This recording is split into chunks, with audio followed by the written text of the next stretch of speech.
Olá, sejam todos bem-vindos a mais uma aula de Química e o conteúdo da nossa aula de hoje são forças intermoleculares e iremos estudar as três principais forças de Van der Waals, que são as forças de polo induzido, que ocorrem em moléculas apolares, também conhecida como forças de London, a de polo permanente, que ocorre em moléculas polares, e a ligação de hidrogênio, que ocorre quando o hidrogênio está ligado a átomos bastante eletronegativos.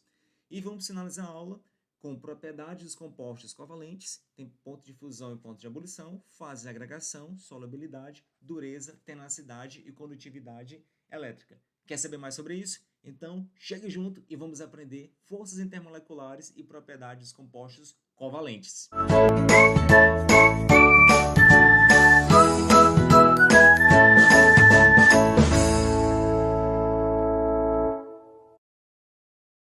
Estudamos na aula anterior as ligações covalentes, vimos que essa ligação covalente ocorre por compartilhamento de elétron entre os átomos, porque os átomos que vão formar a ligação covalente são ametais, então tem a necessidade de receber elétrons. Então, para isso, eles compartilham os elétrons. Vimos ainda a regra do octeto, que ela afirma que os átomos eles tendem a formar ligações químicas para se obter 2 ou 8 elétrons na camada de valência. Isso porque foi observado que os gases nobres eles apresentam a estabilidade devido a apresentar 8 elétrons na camada de valência ou 2. Hoje são forças intermoleculares que iremos estudar, que são aquelas forças que mantêm coesas as moléculas de uma substância. E por que é importante ou interessante estudarmos esse conteúdo? É interessante ou importante porque eles explicam alguns fatos que acontecem no nosso cotidiano. Por exemplo, por que alguns insetos podem andar sobre a água? Tenho quase certeza que todos vocês já viram algum inseto caminhar sobre a água. Então, por que eles conseguem fazer isso? Ou ainda, por que a cola cola? Podemos ainda nos perguntar como se formam as bolhas de sabão. Ou ainda, por que o óleo se espalha uniformemente na superfície da água? Essas 4 perguntas e exemplos, elas podem ser respondidas quando nós estudamos forças intermoleculares. Então, vamos passar para a primeira força intermolecular da aula de hoje. Dipolo induzido ou forças de London. Esses tipos de forças, elas são de fraca intensidade, então elas são as mais fracas a que iremos estudar hoje, e ocorrem em moléculas apolares, ou entre átomos de gases nobres, quando estes se aproximam, porque no ato da aproximação entre dois átomos de gases nobres, ou outros átomos, vai ocorrer uma repulsão entre eles. Isso devido à proximidade das eletrosferas entre esses átomos que contêm partículas de cargas negativas, então tendem a se repelir. Por exemplo, as moléculas do gás hélio. Vamos ter como exemplo esses 3 átomos de hélio que estão se aproximando. Neste ato da aproximação, vai ocorrer uma repulsão elétrica devido aos elétrons de um átomo repelir os elétrons do outro. Mas chegará um momento em que os 2 elétrons de um átomo de hélio irão se localizar num lado do átomo, formando uma carga parcial negativa, e o lado oposto vai ficar com a carga parcial positiva. Com isso, ele vai induzir com que o átomo vizinho faça a mesma coisa. Vai promover a formação de uma carga parcial positiva e uma carga parcial negativa, que irá induzir o átomo vizinho a fazer a mesma coisa. Então, como é um processo em que um átomo vai induzir o outro, esse é chamado de dipolo induzido. Professor, mas eu estou com uma dúvida. O que é uma molécula apolar? Uma molécula apolar é aquela molécula que não apresenta polos. Mas como assim, professor? Da seguinte forma, vamos considerar o gás hidrogênio, o gás cloro e a molécula do dióxido de carbono, ou gás carbônico. Vamos analisar essas 3 moléculas. Observe que na molécula do gás hidrogênio, os 2 átomos são iguais, então eles apresentam a mesma eletronegatividade. E o que acontece com essa molécula? Esses elétrons que estão sendo compartilhados, eles vão ser puxados com a mesma intensidade por ambos os átomos. Este átomo de hidrogênio da direita vai puxar com certa intensidade, vamos chamar de vetor A, e este átomo da esquerda com o vetor B. Eles têm a mesma direção, porém sentidos opostos e a mesma intensidade. Então, significa dizer que o vetor resultante vai ser igual ao vetor A menos o vetor B, esse módulo, relembrando lá da física. Portanto, o vetor resultante vai ser igual a zero, o que implica dizer que não vai haver a formação de polos nessa molécula. Mas como assim polos? Como os elétrons eles vão ser distribuídos uniformemente entre esses átomos, então vão formar uma nuvem eletrônica homogênea. Então, vai ter uma nuvem que vai estar distribuída de maneira uniforme. No caso do cloro, a mesma coisa, vai ter um vetor resultante igual a zero. Isso significa dizer que os elétrons estão distribuídos de forma uniforme entre eles. E a mesma coisa acontece no caso do dióxido de carbono, porque o oxigênio ele é mais eletronegativo, então ele tem tendência a puxar esses elétrons para mais próximo dele, e a mesma coisa acontece com esse outro átomo de oxigênio. Como esses vetores têm a mesma intensidade e estão em sentidos opostos, significa dizer que o vetor resultante vai ser igual a zero. Então, a nuvem eletrônica ela vai ser distribuída de maneira uniforme nessa molécula. Como não há polos, essas moléculas são apolares.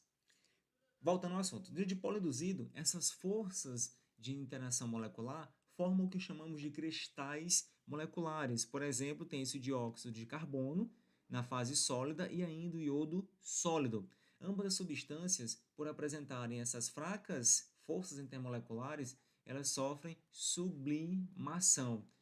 Por exemplo, para o dióxido de carbono, que é o CO2, ele forma esse tipo de cristais moleculares. Observe que em cada uma dessas arestas apresenta a molécula de dióxido de carbono. E essas fracas interações que ocorrem entre eles faz com que essa molécula ela sofra uma sublimação em condição ambiente. Por isso que ocorrem aquelas fumaças durante aquelas festas em que geralmente a gente frequenta. Um outro tipo de força termolecular é de polo permanente. Ela ocorre em moléculas que são polares. E ela é de intensidade média, ou seja, ela já é mais intensa do que a de polo induzido. Como exemplo, tem-se o HCl. O HCl é uma molécula de cloreto de hidrogênio, ela é uma molécula polar. Por que polar? É formado por o átomo de hidrogênio e o átomo de cloro. O cloro ele é mais eletronegativo que o átomo de hidrogênio. Então, ele tende a puxar esse par de elétron para próximo de si. E, ao fazer isso, promove a formação de uma aglomeração ou de uma distorção da nuvem eletrônica próxima dele, como pode ser observado nessa figura. Então, terá-se uma carga parcial negativa e uma carga parcial positiva já existente na molécula. E como vai acontecer? Como já existe essas cargas parcial negativa e positiva, então vai ocorrer somente a orientação das moléculas quando elas se aproximarem. Tá? Considere como aqui sendo o HCl, que é carga positiva e negativa, que vai alinhar com a outra molécula que vai ter uma carga parcial positiva e a outra negativa, que vai se alinhar com a outra molécula de carga positiva e negativa, e assim sucessivamente. Então, vai ser o dipolo permanente, porque os polos já existem. E também formam cristais que são dipolares, por exemplo, brometo de hidrogênio na fase gasosa. Esses cristais dipolares, eles também se alinham conforme ocorrem as cargas negativas e cargas positivas. Observe que nesse cristal tem-se o átomo de bromo representado na cor verde e o átomo de hidrogênio representado na cor branca. Então, como o hidrogênio tem a carga parcial positiva, ela vai se alinhar com a carga parcial negativa do bromo, que se alinha com a carga parcial positiva do hidrogênio. Observe que vai haver sempre esse alinhamento, então forma um cristal dipolar. A última força intermolecular que iremos estudar hoje é a ligação de hidrogênio, que essas são forças de intensidade alta, ou seja, dentre essas três, ela é a mais intensa. E ocorre quando a molécula possui um átomo de hidrogênio ligado a átomos bastante eletronegativos, que no caso é o flúor, o oxigênio ou ainda o nitrogênio. Tá? Ocorre quando forma esse tipo de ligação. Exemplo, tem-se a água na fase líquida e a água na fase sólida. Vamos observar para a água na fase líquida. Observe que o átomo de hidrogênio ele vai interagir com o átomo de oxigênio. E esse átomo de oxigênio também interage com o átomo de hidrogênio de outra molécula vizinha, e esse átomo de hidrogênio dessa molécula interage com o oxigênio da molécula vizinha, e assim sucessivamente. Por que acontece essa interação? Observe aqui do lado direito.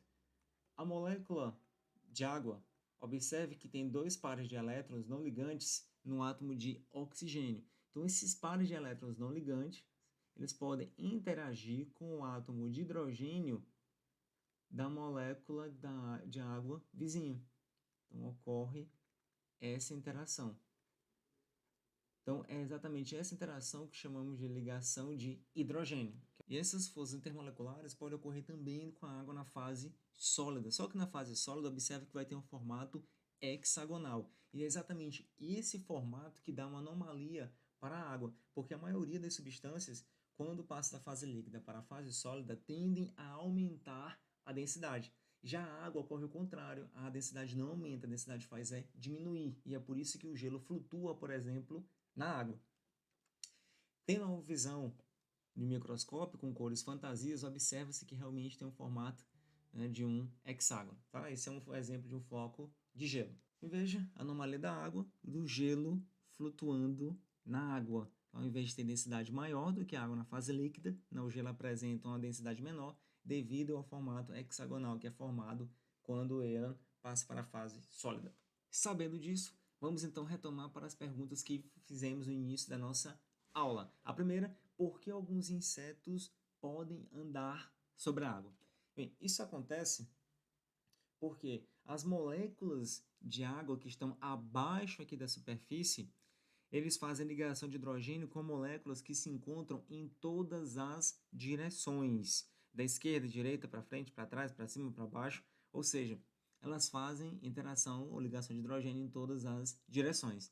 Já as moléculas que estão na superfície da água só fazem interação para o lado direito, lado esquerdo, ou então para baixo, ou seja, só interage com as moléculas que estão do lado ou então abaixo. Sendo assim, eles vão criar sobre essa superfície da água uma tensão superficial, ou seja, como se fosse uma fina camada que envolve o líquido. E é exatamente por haver essa tensão superficial é que os insetos eles conseguem caminhar sobre a água, conseguem andar sobre a água. A segunda pergunta, por que a cola cola? Vocês já observaram que são vendidos vários tipos de cola?